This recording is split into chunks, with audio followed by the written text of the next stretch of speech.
Okay. Hello, grade 8 students. So again, I'm Rom Roslyn Fernando. So another day of online class. But today, ito muna yung maibibigay ko sa inyo because our connection is not that good. Maybe some of you guys, hindi din ganun kaayos yung connection ninyo sa bahay po ninyo. Okay, so kaya ginagawa ko po itong recording para hindi po masayang yung oras natin. And at the same time, pwede niyo siyang balikan.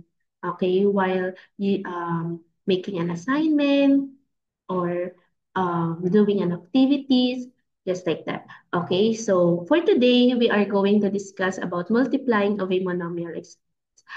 We're done about adding and subtracting monomials. So this is just an introduction for the medyo hirap-hirap. Okay, papunta na kasi tayo step by step. So this is just an introduction to that lesson about the multiplying polynomials. Polynomials. So it means more terms. Okay, you are multiplying more terms. Okay, but now we are going to discuss first the monomial exponents. Okay, so this will be our basis on how we simplify the lessons on the next level. Okay, so we have three steps or steps in considering or in multiplying monomial exponents. So just like that, di ba, ang lakas-lakas ng ulan outside, no? Maybe I'll get interrupted later on. Okay, so number one, multiplying powers with the same base. So this will be our basis para ma-simplify yung ating um, exponents. Okay, so when we say power, this is the exponent. When we say base, these are the variables, the numerical coefficient. Ayan. So according to this, if we have the same base or the variables, okay, so we are going to add the exponent. So just for example, we have a raised to 5 times a raised to 2. Okay, so according to the example, we have the same base. Magkapareho po yung base natin. So we have a. So anong gagawin natin? So we're just going to add the exponent. Okay, so meron tayong parehong base. Ang gagawin natin dyan, ika-copy lang natin yung same base. That is a. And then after that, we're going to add the exponents. 5 plus 2, the answer is 7. Okay, ma'am, ang basic, pwede nang mag-quiz, pwede ko lang. Okay, so anyway, another is this, what if they don't have the same numerical coefficient? NC. Okay? Paano kapag magkaiba po sila ng numerical coefficient? What are we going to do? So, what you're going to do there is to multiply the numerical coefficient. Okay? Multiply the numerical coefficient. So, for example, we have 2x cubed if they have the same variable or the same base. Okay, yung base natin, that is the variable. Okay, that is the variable. Okay, 2x cubed times negative 3x squared. Okay, so this is our example. Okay, if we have numerical coefficient, what are we going to do? We are going to multiply the numerical coefficient. So what are the numerical coefficient? That is 2 and negative 3, right? So we have 2 and negative 3. So if we multiply 2 times negative 3, the answer is negative 6. Okay, how about the variable? So the variable is x. Okay, if we have the same variable or the same base, we copy the base and add the exponent. So 3 plus 2, the answer is 5. So our final answer here in 2x cubed times negative 3x squared is negative 6x raised to 5. Okay, very clear? If you don't understand, balikan niyo po ulit sa umpisa. Okay? So now, power of a power. So when we say power of a power, exponent to exponent. So what are we going to do there is to multiply the exponent. Okay? So for example, meron tayong si A ulit. Ito, ganito naman. Ganito rin.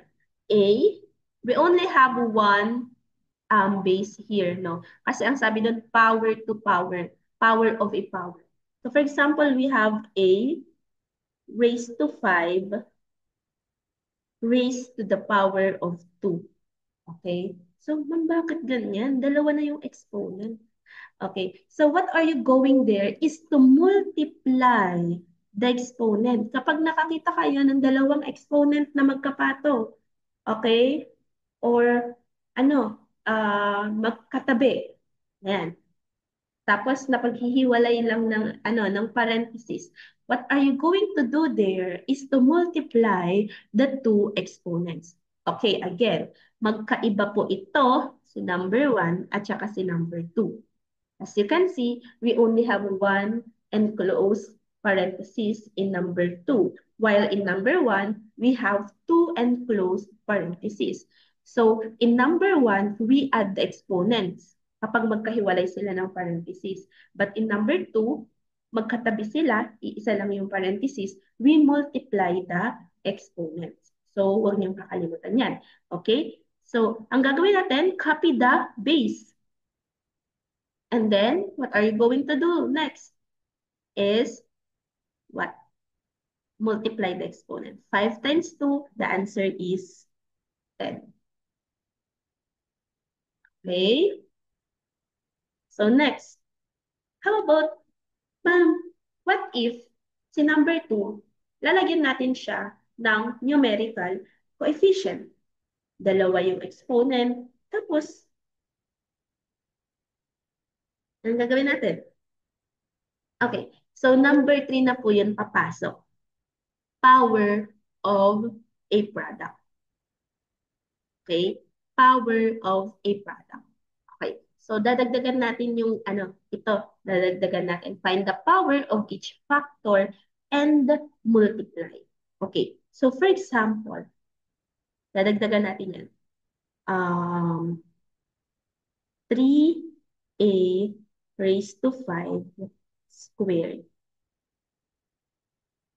Okay. Ma'am, paano po yan? I-distribute natin yung exponent. Yung power sa labas, yung exponent sa labas, papunta sa loob. Ma'am, paano po yan? Paano ngayon ginagawa natin? We multiply the exponent. Okay? Paano po yun? Okay. So, for example, si 3. Meron kasing imaginary 1 yan na exponent. Okay? May imaginary 1 yan na exponent. So, ang gagawin natin dyan, tatanggalin ko na sige, ayan, imaginary 1 exponent. Ang sabi doon, find the power of each factor and multiply. Yan. So, 3, and then imumultiply natin yung exponent times 2. Okay? And then, aside from that, si A pa. Si A, yung katulad ng ginawa natin sa number 2. A raised to 5 times 2. So, ano magiging output niyan? Okay, let us multiply. 1 times 2, the answer is 3 squared. A raised to 5 times 2, the answer is A raised to 15. Ma'am, is that the final answer? No, not yet. Why? Why? Because we can also simplify 3 squared. Ano ba yung 3 squared? Is that 3 times 3 or 3 times 2? Okay, di ba? When we say exponent, we multiply the base. Okay? Ilan man yung exponent, ganong beses natin i-multiply yung base. So, because we only have 2 exponents, then twice lang natin i-multiply yung base sa sarili niya. So, that is 3 times 3. So, 3 times 3, this is 3 times 3, ha? So, 3 times 3, the answer is 9. And then, let us copy A raised to 15. This is now the final answer. Again, kung hindi mabalikan, kung nalilito, pwede niyo pong balikan yung lesson natin. Hindi ko na siya uulitin kasi ganun din naman. Pwede niyong balikan. Okay. So next, so let's have another example. Examples po ulit to ha. I will give you 3 examples. Okay, and then after that, you will do the activities in your book po. Okay, so number 1, we have 4x raised to 9 times 2u raised to 3. Okay, kung mapapansin nyo, nasa loob yung exponent. Wala kayong gagawin dyan. Okay, so ma'am, bakit yan? Wala siyang dalawang parentheses. Okay, pero multiplying pa rin yan. Okay, kahit na hindi naka-enclose sa isang parenthesis yung first term, okay lang po yan. Still the same. What steps or what rule are we going to use? Is it rule number 1, rule number 2, or rule number 3? Okay, so if your answer is rule number 1, that is correct. Okay, so why? Because magkaiba po yan. Magkaiba po sila ng term. Okay, 4x raised to 9 times 2u cubed. And at the same time, ma'am, paano yun? Di ba sabi dun sa rule number 1, if they have the same base, you're going to add the exponent. Ayun nga, no? If they have the same base, you're going to add the exponent. So ma'am, dito sa number 1, bakit hindi naman sila pareho ng base? So are we going to add the exponent? What do you think? Are you going to add the exponent or just copy the variable and the exponent? Okay, so let's try. So if they don't have the same variable, the base, do not apply number 1. Okay, you just simply multiply the numerical coefficient. Kaya nabanggit kanina ni Ma'am Roslyn na number 1. Kaso nga lang, wala naman dun yung same variable, yung same base. But there is the numerical coefficient. Diba? I included the numerical coefficient. Okay, so let us multiply the numerical coefficient. 4 and 2. 4 times 2, the answer is 8. Okay. Ma'am, o paano yan? Anong gagawin namin sa x raised to 9 times u cube? Anong gagawin namin dyan? Okay, so you're just going to copy it. Pero in copying the variable, you need to arrange it according to the alphabetical order. So ano bang mauuna? Is it you? Is it me? Is it you or the X? Siyempre, dapat isipin mo yung sarili mo. Ikaw muna. Ganyan ko lang. Bago yung X. Unahin muna natin yung U cube before X raised to 9. Hindi pwedeng pagpalitin yung exponent ha. So, U cube, then X raised to 9. Ma'am, is that the final answer? Yes, this is the final answer. Kung nalilito, ulitin ulit. Okay? Mag-back read. Joke lang. Okay, balikan ang lesson. Okay, next number para mabilis. Negative 9, a raised to 6 times negative 5, a squared, b raised to 4. Oh no, Ma'am Roslyn, bakit ka naman ganyan? Ang dami na niya. Sure. Okay, so same lang siya sa number 1. So here, in number 2, anong gagawin natin? We are going to multiply pa rin the numerical coefficient. Negative 9 times negative 5, the answer is 45. Positive 45. And then, do we have the same variable?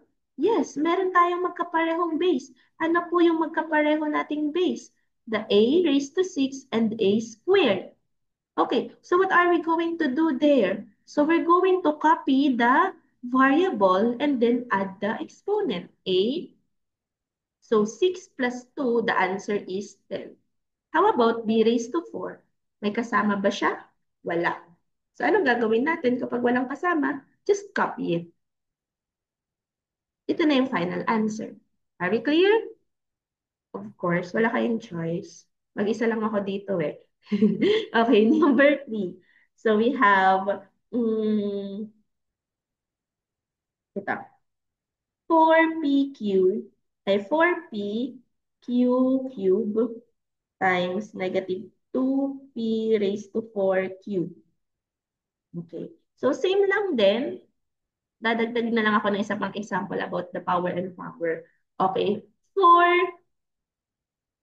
times negative 2, the answer is negative 8. P times P raised to 4, o di ba meron tayong imaginary 1. Don't forget the imaginary 1. 1 plus 4, the answer is P raised to 5. And then Q cube. Q cube times Q raised to 1, there's also an imaginary 1. That is Q raised to 4. This is now the final answer. Are we clear? Okay, another example, last example. Mm, For example, we have negative 2x raised to 2 times a to the power of 3. Okay. Ma'am, paano yan? Paano natin to gagawin? Let us simplify muna. Numerical coefficient to the factor of the, get the factor of the numerical coefficient according to the exponent. So that is negative 2. Don't forget the sign, no? And 3. Exponent. Okay? Paghiwalayin muna natin. And then we have x, then mamaya pagsamahin na lang natin. X squared times 3. Ma'am, bakit hindi mo na nilagyan ng times 1? Automatic na yon. 3 na yan agad. Pag walang exponent, 3 agad. Ay, ano ulit. Walang exponent yung nasa loob ng, parentheses, just copy the exponent. Okay. So, paano natin to sisimplify? Negative 2 cube. That is tatlong negative 2. Negative 2 times negative 2 times negative 2. Okay? What else? And then dito naman, 2 times 3, x raised to 6. Okay, so let us simplify ito. Ito na tayo. Dito na tayo kukuha ng final answer. Negative 2 times negative 2, positive 4. Positive 4 times negative 2, negative 8. So the answer there is negative 8.